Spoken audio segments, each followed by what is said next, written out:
Salut tout le monde, j'espère que vous allez bien. Aujourd'hui, je vous reviens avec une vidéo un peu spéciale. C'est rare que j'ai fait du contenu mode sur YouTube, mais la dernière fois que je l'avais fait, vous aviez beaucoup aimé. Et là, je le sais, vous allez me dire, Cynthia, ton titre, il est pas un peu intense? Ben, honnêtement, vous savez quoi? Non, parce que on s'habille à tous les jours. C'est comme la bouffe, c'est récurrent. On fait ça à chaque matin. Donc oui, certainement, je pense que les vêtements, tout comme le maquillage ou les cheveux, ça peut avoir un impact dans notre journée. Donc si ça a un impact au quotidien, ben évidemment qu'à long terme aussi, je pense que ça peut en avoir un. Donc ça va être une grosse vidéo aujourd'hui parce que je veux vous parler un peu de l'évolution de mon style, c'est quoi une garde-robe capsule, puis pourquoi vous devriez peut-être en avoir une, comment faire des bons choix aussi dans sa garde-robe, donc côté budget mais aussi côté écolo. Vous allez tout voir ça aujourd'hui, ça va être dense en informations, donc prenez des notes. Et juste avant de tomber dans le vif du sujet, j'ai Lily Silk qui sponsorise cette vidéo, donc je voulais juste vous présenter rapidement quelques-uns de mes coups de cœur de leur nouvelle collection. Ça me fait tellement plaisir de collaborer avec cette marque-là parce que je l'ai découverte moi-même il y a plusieurs années sur YouTube, donc il y a toutes sortes de blogueuses, par exemple en Europe que je suivais qui parlaient de cette marque-là, puis ça m'intriguait full. Et maintenant, ben ayant eu la chance de tester les vêtements de Lily Silk, je peux vous confirmer, la qualité est folle. C'est des vêtements en fait qui sont hyper confortables à porter. Moi, c'est vraiment ça qui m'a frappé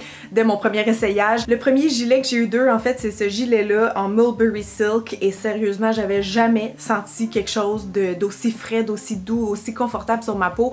Fait que je pense qu'ils sont vraiment spécialisés là-dedans. Tu sais, les matières naturelles qui vont être écolo aussi parce qu'ils font toujours des petites batches. Et dans le choix de tissu, ben justement, la soie de mûrier, c'est un tissu qui va se décomposer en 1 à 5 ans, donc ça va laisser évidemment moins de traces que d'autres tissus. Donc là, je vais vous présenter officiellement mes coups de cœur de la nouvelle collection, donc il y a à peu près 4-5 morceaux, ça va aller assez vite, mais vous allez comprendre pourquoi ça fait un beau lien avec le reste de la vidéo, parce que Lily Silk, qui sont spécialisés en fait en coupes qui sont vraiment classiques. Ils vont utiliser aussi des couleurs qui sont faciles à agencer entre elles. Donc par exemple, cette collection-ci, elle est très classique avec des petites touches nautiques, donc on a du beau bleu marin, tu sais, qui est quand même un intemporel, puis pas loin de nos neutres habituels. Tu sais, ça se porte quand même avec ben des affaires comme couleur. Donc je vais commencer avec le chandail que je porte, il est juste tellement doux, tellement confortable. C'est le pull en cachemire qui appelle, il se fait aussi en noir, en caramel. J'aime perso les petits détails comme la bande à la taille, je trouve que ça vient vraiment la définir, la mettre un peu plus en valeur. Puis un col rond comme ça, c'est le genre de truc indémodable que ça vous prend absolument dans votre garde-robe. Par-dessus ça, on pourrait ajouter le petit pull en laine boutonnée, donc j'aime beaucoup les petits détails dorés, ça fait ultra chic. Puis les vestes un peu style cardigan comme ça, je trouve ça vraiment beau parce que c'est indémodable et c'est très versatile aussi. On peut le mettre avec une robe, on peut le mettre avec des pantalons, etc.,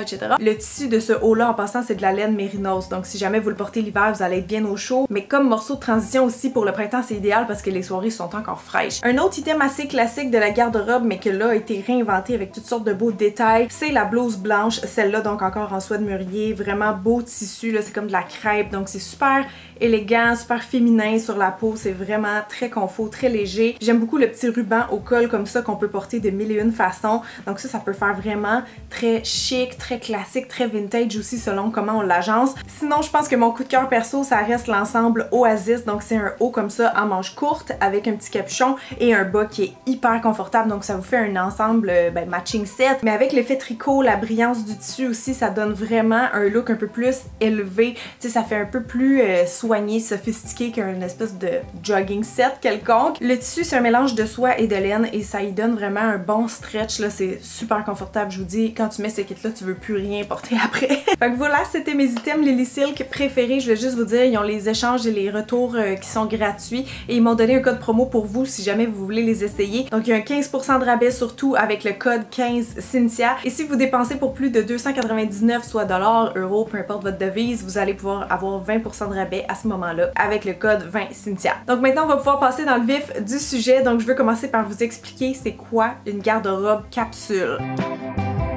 En fait, comment je vous l'expliquerais, c'est que c'est une garde-robe constituée d'essentiels, des morceaux qu'on va porter systématiquement à chaque semaine, incluant les bijoux, les accessoires, donc les souliers aussi. Donc c'est ce qu'on appelle souvent des basics, c'est nos classiques, c'est nos indémodables, c'est vraiment les pièces maîtresses de la garde-robe, c'est les pièces d'ancrage même que je dirais, parce que si on choisit bien ces morceaux dans sa garde-robe capsule, ça va nous permettre de créer 1001 looks. Et ce, autant entre morceaux de la garde-robe capsule que morceaux plus funky qu'on met seulement des fois pour des occasions. C'est vraiment des morceaux qui connectent entre les looks. Là, je tiens juste à dire, si vous êtes une modeuse avérée, vous savez déjà de quoi je parle, c'est pas du nouveau pour vous. Par contre, si vous êtes de la team comme moi, mettons, il y a 4 ans et plus, ou 3 ans et plus, qui a de la misère à s'habiller, ben peut-être que vous avez jamais entendu parler de ce principe-là. Et pourtant, ça change tout. Je vous dis, ça change une vie. Si vous saviez maintenant le matin, comme j'ai plus aucun stress à m'habiller,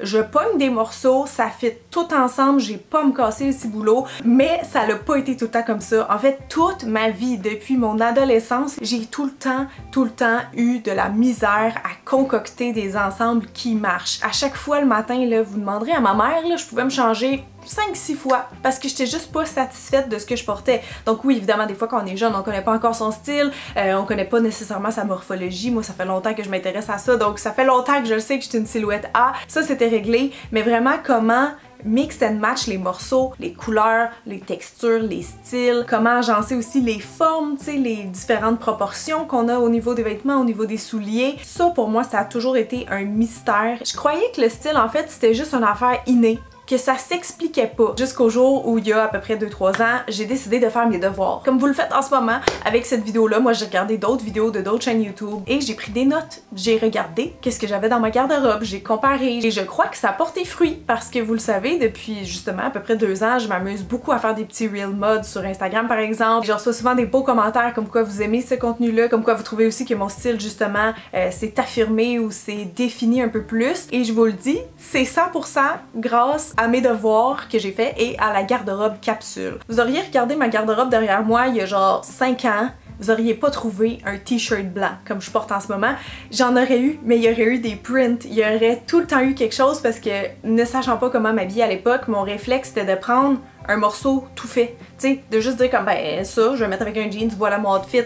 Mais en fait, quand on y va plus dans le classique, le simple, intemporel, c'est que là, tout peut fitter ensemble. Fait que tous mes morceaux avant, il y avait trop de motifs, trop de n'importe quoi, j'étais barrée avec parce que je pouvais juste les mettre avec genre tel pantalon, tu sais, tel style, peu importe, mais j'étais vraiment quand même bloquée. Et ce que ça fait à ce moment-là, c'est qu'on rachète. On rachète parce qu'on épuise vite nos looks, vu que c'est comme un morceau qui est, tu sais, qui est tout fait. Je sais pas si vous comprenez ce que je veux dire, mais j'étais tout le temps rendue chez Forever 21, toujours à acheter du nouveau, du beau, du pas cher, puis c'est vraiment un cercle vicieux. Il me manquait vraiment des pièces maîtresses, c'est ça, pour connecter mes looks ensemble, et donc c'est ce que j'ai fait dans les dernières années. J'ai magasiné, mais j'ai pris mon temps, tu sais, pour trouver des bons basics, fait que c'est vraiment ça le sujet aujourd'hui. Et là, quand je parle de garde-robe capsule, juste pour qu'on s'entende vraiment sur c'est quoi, je vais vous montrer des exemples. Bien sûr, vous pouvez les adapter à votre propre style personnel, mais je pense que ça, c'est quand même des choses que ça va parler à peu près tout le monde. Donc déjà, il faut que je vous dise, ça va vous prendre des basics dans différentes couleurs. Donc je parle de blanc, de brun et ou de beige, de noir et de gris, ok? Mettons ces 4-5 couleurs-là, c'est vos couleurs de base neutres qui vont aller à tout le monde. Bien sûr, certaines plus que d'autres, mais moi, mes basics, ils se ramassent toujours dans ce camailleux-là pour que je puisse vraiment multiplier les outfits. Donc, si on commence avec les hauts, ben ça veut dire que vous auriez par exemple une camisole donc blanche, noire, etc. Vous auriez aussi un t-shirt, encore là, coloron très simple. Vous auriez des chandails à manches longues aussi qui vont reprendre ces couleurs-là avec des coupes assez classiques, assez intemporelles. Il y a les chemisiers aussi, une chemise blanche, en tout cas, je pense que ça, c'est vraiment le plus basic à avoir avant même une chemise noire par exemple. Il va y avoir bien sûr des jeans dans l'équation, donc là évidemment bleu pâle, c'est une couleur qu'on ajoute là, juste en exception parce que les jeans sont bleus, mais vous pouvez avoir un jeans beige, vous pouvez avoir un jeans blanc, noir, etc. Dans les autres pantalons qui sont pas des jeans, donc les tissus un peu plus souples, même principe, genre que ce soit une coupe plus large, une coupe plus cigarette, des choses un peu droit, pas trop serré, pas trop lousse. Je pense que ça c'est absolument nécessaire. Les souliers, même affaire, ça va vous en prendre dans toutes ces couleurs-là, mais surtout une paire casual d'espadrilles blanc, absolument. Un soulier peut-être en cuir noir par exemple, tu sais après ça, bon la botte brune, peu importe là, ce que vous voulez. Même chose avec les sacs à main, ça va vous en prendre au moins un blanc, un crème, un noir. Avec ça déjà c'est une très bonne base. Fait que vous voyez un peu, vous me direz dans les commentaires si vous avez déjà tous ces items-là ou si ça serait des items à acquérir avec le temps. Fait que maintenant que vous comprenez à 100%, je suis sûre, c'est quoi une garde-robe capsule, comment qu'on fait pour bien choisir les items qui la composeront. Pour moi, la réponse, ça va être d'y aller avec des morceaux qui sont classiques. Et on peut se poser la question, mais qu'est-ce qui fait qu'un morceau est classique? Classique, pour moi, veut dire va traverser les époques, va jamais vraiment se démoder. Il y en a des items comme ça, on le pense pas, parce que l'industrie de la mode veut tout le temps nous faire acheter. On est rendu dans les micro-tendances, mais il y en a des items, tu sais, j'ai parlé tantôt de la chemise blanche. Hey, la chemise blanche, je mettais ça au primaire, je mettais ça au secondaire, je mets encore ça. Si vous prenez la bonne coupe, tu sais, vraiment juste classique, ça va tout le temps être beau, on s'entend. Puis ça existait, je veux dire, à toutes les époques, là, en 1920, en 1940, comme ça traverse le temps. Un autre exemple au niveau des chaussures, on pourrait y aller avec les Chelsea boots, ok? Ces bottes-là, je pense qu'ils ont été inventées genre pour la reine Victoria back in the days pour qu'elle puisse rider ses chevaux, ok? Fait que c'est super vieux comme modèle de bottes et ça reprend toujours le même style, là. C'est juste que à chaque année, l'industrie de la mode va comme faire une petite twist différente. Moi, ce que je vous dis, tenez-vous donc loin des twists, parce que c'est souvent ça qu'on regrette au final, quand les bottes, ils ont trop d'ornements, trop de guidis, même chose c'est les jeans, toutes ces affaires-là, honnêtement, plus vous gardez ça simple, plus ça va être classique. Les Converse, sinon, c'est tellement un autre bon exemple. Tu sais, le monde portait ça dans les années 50, on porte encore ça aujourd'hui, puis ça n'a pas été réinventé, là. On les porte la même couleur, le même laçage, le même petite ligne en bas, tu sais. C'est des affaires, c'est ça, vraiment classiques comme ça, qui sont aussi très versatiles. Ou tu sais, il y a des patterns aussi, des motifs qui vont vraiment être toujours indémodables, genre les rayures. Tu sais, les rayures, honnêtement, peu importe la couleur, la largeur, si vous avez bien choisi, tu sais, un beau morceau de qualité, ça va pas se démoder demain matin, là. C'est comme un pattern, c'est ça, tellement universel, tellement intemporel. Petit exercice pour vous, si vous avez encore de la misère à le voir dans votre tête, observez. Observez quand vous écoutez une série sur Netflix, des vieux films, des vieilles séries. Fouillez dans le garde-robe de votre mère, qu'est-ce qu'elle a conservé d'époque. Parce que si elle l'a conservé, c'est parce qu'elle est au courant normalement que c'est plus démodé, c'est quelque chose qu'elle porte encore. Regardez votre Pinterest, même si vous avez commencé comme moi un Pinterest en genre 2015-2016, allez au fond de votre album mode, là, si vous en aviez fait un, regardez là-dedans, il y a des affaires, vous allez vous dire, oh mon dieu, plus jamais, tu sais, les gros bijoux chunky qui font tellement années 2010, là, plus personne met ça, on dirait, mais il y a des choses, là, dans mes tableaux que je suis comme, ah, cet outfit-là, il marche encore. Pourquoi il marche encore? Posez-vous la question. À la longue, vous allez vraiment développer votre œil puis vos réflexes, ça va vous servir. Deuxième astuce pour bien choisir ses morceaux, c'est de quand même considérer toujours son style personnel et sa silhouette. Comme j'ai dit tantôt, moi je suis une silhouette A, donc par exemple, dans les basics à avoir, on a parlé de camisole, ok? Ben les camisoles à bretelles larges sur moi, c'est toujours moins flatteur que celles à bretelles fines, parce que j'ai tellement pas beaucoup d'épaules que si je prends une large, ben ça vient tout gober ça, tu sais? Fait que c'est sûr que dans mon choix de mon basic à moi de camisole, ben j'irai avec les bretelles fines. Ou un autre exemple, c'est les petites ankle boots, donc vous savez, les bottes chevilles, c'est là depuis des années, je pense que c'est vraiment là pour rester. Par contre, avec ma morphologie, qui a des jambes plus fortes, tu sais, puis plus courtes, parce que je suis juste 5 pieds 3, ça me fait pas bien, moi, ces bottes-là, parce que ça vient vraiment scinder comme virtuellement la longueur de mes jambes. Donc j'en ai trouvé qui étaient plus confortables pour moi, donc soit qu'il va avoir un élastique dedans, ou peu importe,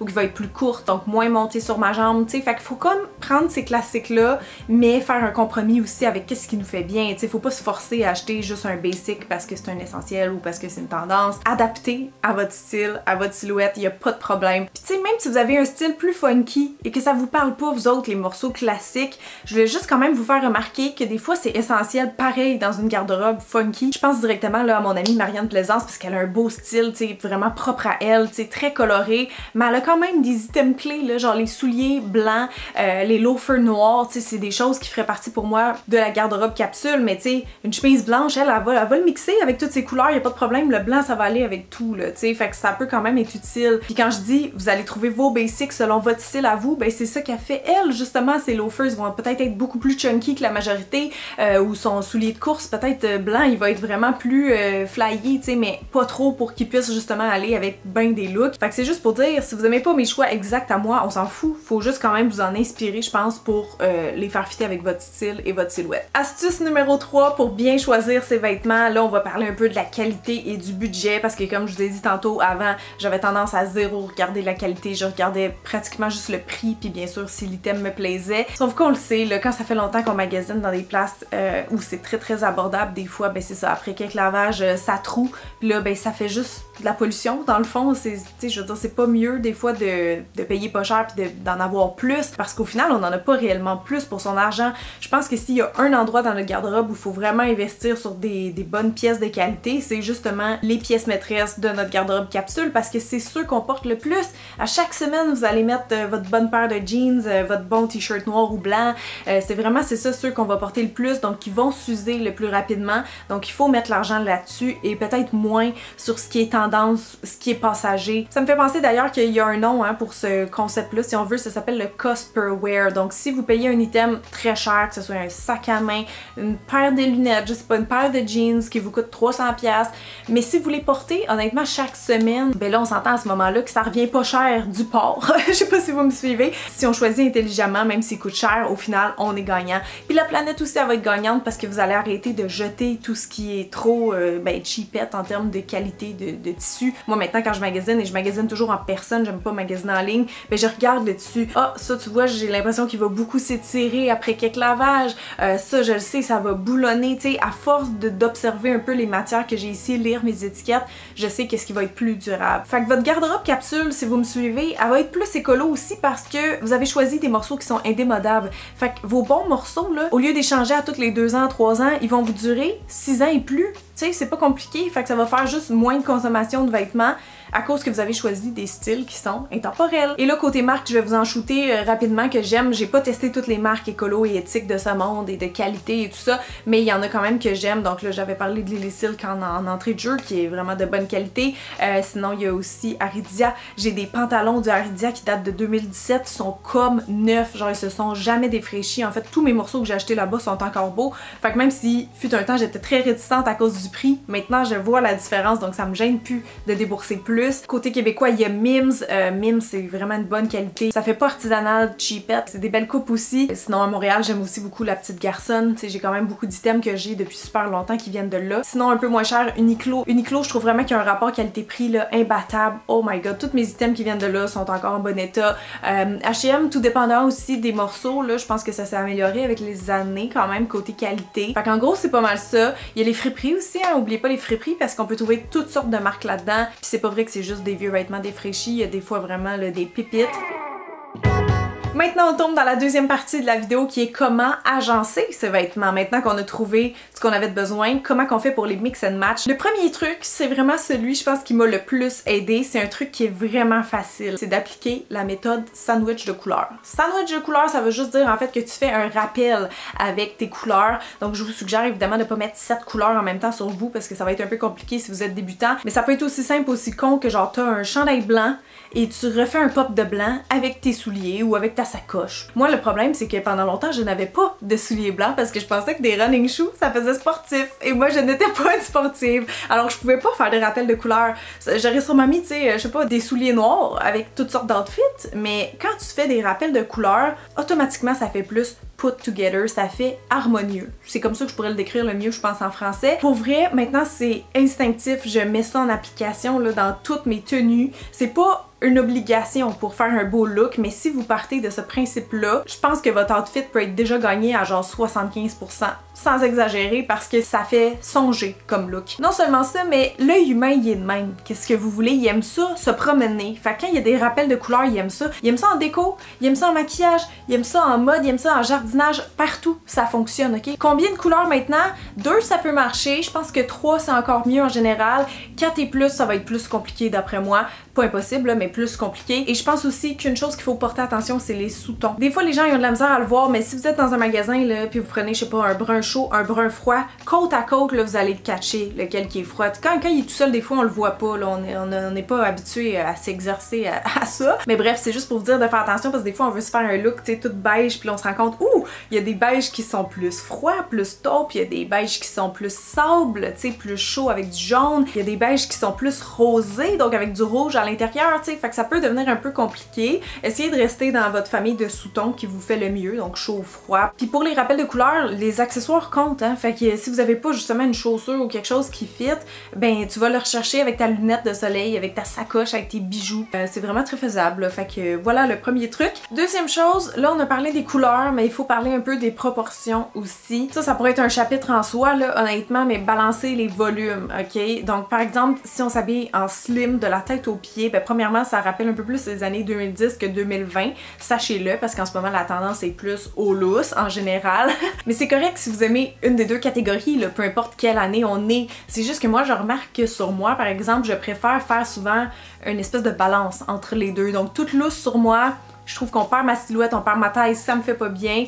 Tout moulant, des fois je l'assume, tout dépendant de mes goûts du jour, mais je trouve que le mieux pour moi souvent c'est de balancer. Donc si on a un volume en haut, ben c'est sûr que j'irai le rechercher à quelque part. Mes pieds par exemple, juste pour venir comme rebalancer, je sais pas comment l'expliquer autrement, c'est difficile un peu à mettre en mots puis en images ce conseil-là, mais je fais quand même toujours un peu attention aux proportions, tu sais, pas que ça soit, mettons, super chunky en haut puis en bas pas du tout. Des fois c'est pas super évident, des fois il y a deux options qui peuvent être bonnes, mais si vraiment j'ai quelque chose de lourd, un peu visuellement en haut, ou de plus gros, de plus large, je vais aller rechercher ça un peu dans mon soulier. Mais je peux pas faire mention de ces conseils-là sans vraiment tomber tout de suite dans mon troisième et dernier point parce qu'ils sont quand même bien imbriqués. Donc je parlais de balancer les proportions, mais c'est aussi une question de balancer les styles. Il y a plein de choses en fait qu'on pourrait faire attention à venir équilibrer. Donc je sais pas moi, des items plus féminins, masculins, des items plus de saison, genre je sais que c'est con mais si je suis habillée tout en beige ou avec des matières genre du lin, on dirait que ça fait pas de sens pour moi d'avoir des items en cuir noir, ça va faire plus hiver. Des fois ça peut marcher,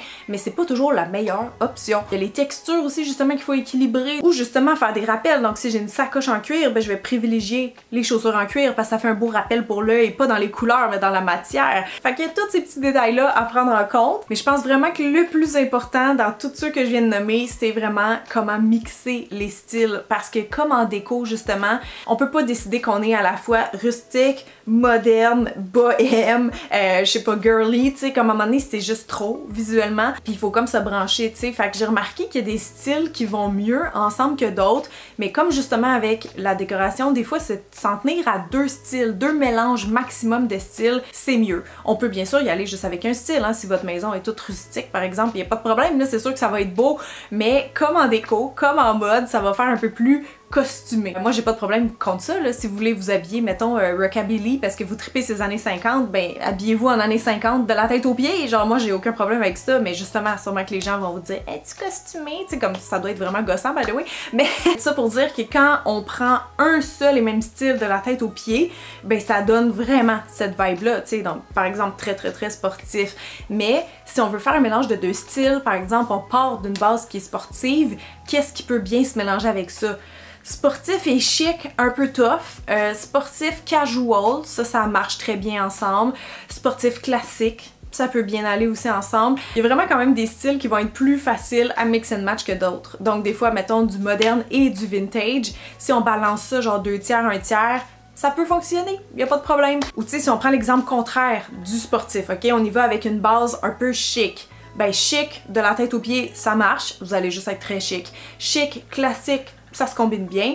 Chic, casual, ça se combine bien aussi parce que c'est même une expression, hein, casual chic. Chic, vintage, ça marche. Il y a vraiment très moyen de faire. Par contre, chic et sportif, tu vois, ça clash un peu. C'est quand même vraiment à l'opposé dans le tableau des styles, je vous dirais, puis ça s'en va juste pas dans la même direction. Fait que quand vous construisez un outfit, pensez à c'est quoi le vibe justement général que vous voulez qui s'en dégage. Puis mixez les styles qui vous semblent cohérents ensemble, mais de mon observation, 2 c'est plus facile que 3 et plus, puis vous pouvez faire juste un comme j'avais dit. D'après moi, si vous mettez un des deux styles plus en avant, donc une règle de 2 tiers, 1 tiers ou 50-50, ça devrait fonctionner. Moi en tout cas, dans ma garde-robe ou chez mes amis Instagrammeurs mode, c'est la règle qui semble vraiment fonctionner tout le temps. Fait que je vous la partage, je sais même pas si c'est un truc officiel, mais tu sais, tous mes conseils c'est des choses vraiment basées sur mes observations et sur mes essais et erreurs. Fait que si ça peut vous enlever justement des faux pas, des erreurs, puis que ça vous aide à vous habiller plus facilement, plus aisément le matin, ben tant mieux, c'était vraiment ça le but de la vidéo. Donc j'espère vraiment que vous allez aimer, c'était beaucoup de blabla, mais j'ose espérer que vous avez trouvé ça intéressant. Si c'est le cas, n'hésitez pas à me laisser un petit thumbs up et à vous abonner, ça me ferait full plaisir. Je pourrais détailler, je sais pas moi, plus concrètement la garde-robe capsule dans une autre vidéo, ou peu importe si vous voulez revoir des vidéos mode. Je me sens toujours un peu imposteur d'en faire, mais je voulais quand même vous partager les trucs que j'ai découverts, les choses que j'ai mis, c'est ça, en application, puis qui ont un peu, ben, changé ma vie. Fait que voilà tout le monde, gros bisous, et je vous dis à très bientôt!